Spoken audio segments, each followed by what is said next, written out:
Hey folks, what's up? Mike Benton here from the Mike Benton team. How are you doing? I want to thank you so much for plugging in. And if you haven't already followed, shared, like the different platforms we're on, please do so because it allows us to get more content out to the people. So let's get started.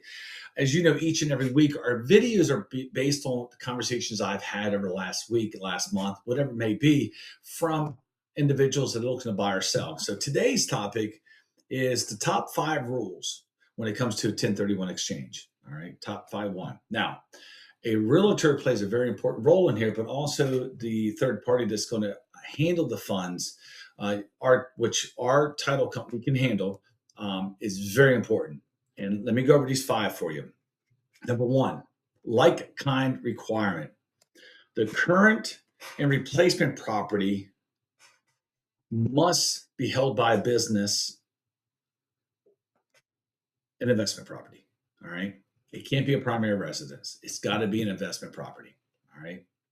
Number 2, there's a 45-day identification window for you to find that home. So the 45 days starts the day after your settlement. So let's say you have a house on 10th Street.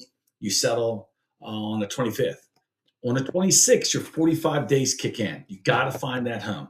A lot of stress in it sometimes, but you got to find it home. You have 45 days. Calendar days, that's Monday through Sunday. All right. Number 3, 180-day closing deadlines, which includes the 45. So it's not 180 plus 45, it's 180. Within that 180, the 45 is there. You must settle within that 180 days. All right. Now, I've been told many times that IRS is not going to change. They're not going to give you an extra day. They're not going to give you an extra week. It will have to happen. So don't mess up. What I tell people, so for the 45 days, mentally think 30 days. For the 180, mentally think 150. Act with a sense of urgency because I hate to see you lose out on this opportunity.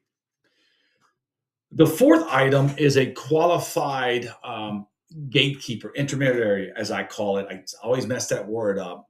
But you, as the individual doing the 1031, cannot hold the money. It's got to stay with that. We have a title company that we work with, and we can connect you to our title company, Allison, but they hold the money.